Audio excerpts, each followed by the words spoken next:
This clip is brought to you by SaveWithConrad.com.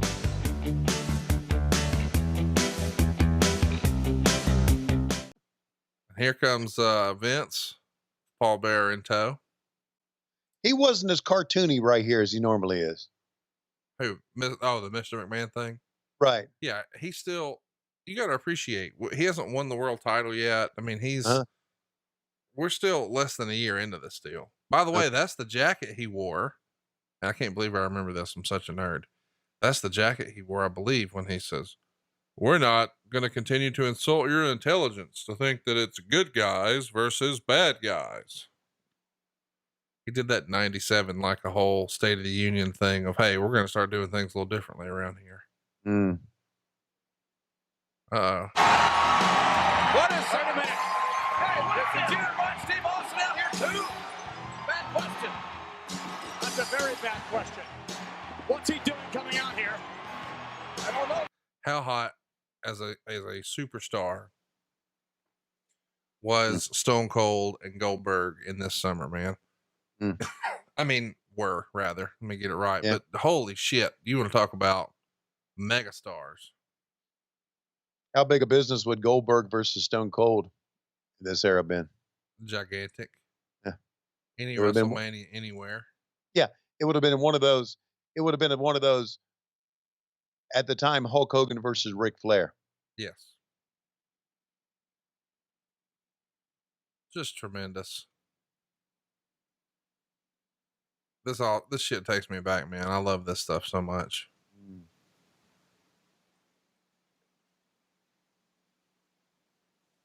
That's a great era. Well, he flipped him off earlier. Yeah, I like it.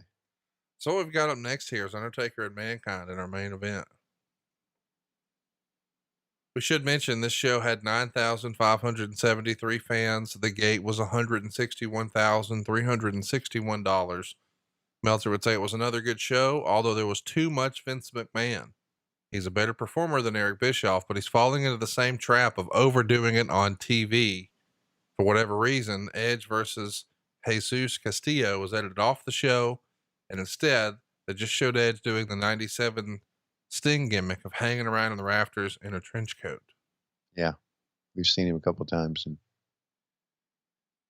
so this is going to determine the number one contender to face the world champion Steve Austin, Stone Cold, at the next pay-per-view. Now, the next pay-per-view, they're in tag matches, remember? Oh, that's right. Undertaker is tagging with Stone Cold to take on Mankind and Kane. Got it. I mean, SCU.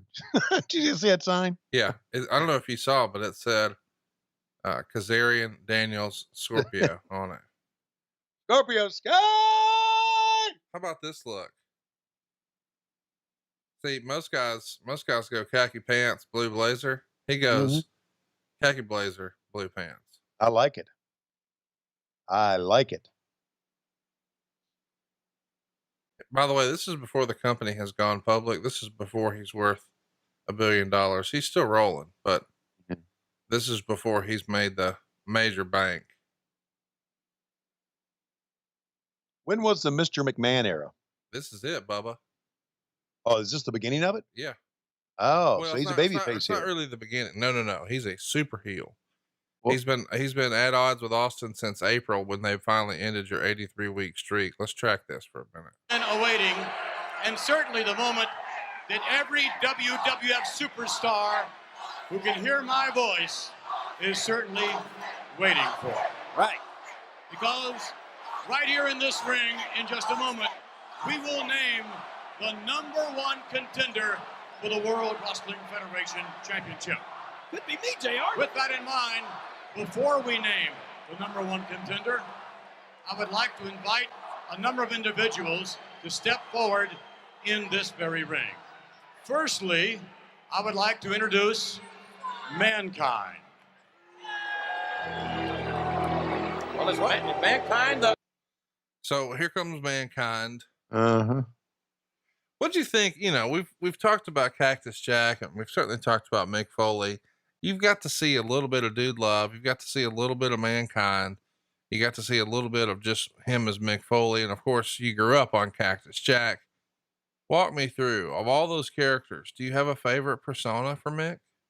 Well, obviously, from my old school days, I would say Cactus Jack. However, with the mask and the tie, the look that we're seeing walking out right now, the very, I don't know, a creepy look, maybe scary look. I like this. I really do. I think Mankind is criminally underrated. I mean, I know that people love Cactus Jack and Man Count Me In, Right. but the idea that he had one set of entrance music for Mhm. entrances and then another for exits. And, you know, he would rock back and forth and talk in those high pitched squeals and Yeah. hold the rats and pull his own hair out and punch his own face. I mean, he is Yeah. a just next level performer. And I'm glad that in recent years he started to make a lot of people's lists. I mean, So this is the reason I ask about the Mr. McMahon character, and you said this was the beginning of it. well, here's the thing. Most people would say the beginning of it happened at the Montreal Screwjob in November of 97, Sure. because a week or two later is when he would have the sit down Brett screwed Brett deal. And then, of course, as we march towards WrestleMania, he starts to have some issues with Stone Cold Steve Austin. And it comes to a head the night after Stone Cold beats Shawn Michaels to become the world champion, because he wants to introduce the new world title and introduce the new corporate champion, because he wants, hey, if you're going to represent our company, you got to wear suits, you got to wear ties. You know, this is what it means to be the world champ. So that started their sort of entanglement in a big way in late March, early April. And when they actually announced they were going to do Vince McMahon versus Stone Cold Steve Austin, who would have one hand tied behind his back as the main event, it became the first time in 84 weeks that you guys lost to Monday Night Raw. So you had 83 consecutive victories, and then head to head with Stone Cold and Vince in a match would be the thing that beat you. So since April, it's been back and forth, but it was a dominating win. I fired Eric Bischoff. I would have fired Tony Schiavone had he taken the job. It'd have been great. 3 months into it, he'd have been fired too. We demoted Paul Heyman. We'll demote your ass. Something like that. You have a hard on for Vince, don't you? No, I don't know. I furloughed a lot of people using the coronavirus as a lame excuse. I might furlough your ass if you weren't making so much money for me. So there, what are you going to do? I'm a million. No, I'm a billionaire. You're not.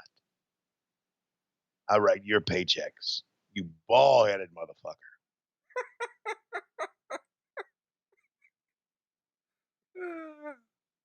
It'd have been something. I don't know. Maybe I'm wrong. I could be. Wow. I know Schiavone's making fun of me because guess what? He's not that much younger than me. And one of these days, his brain is going to snap like mine has already. But who gives a shit? I'll die a billionaire. He'll die with a bunch of debt and dog hair.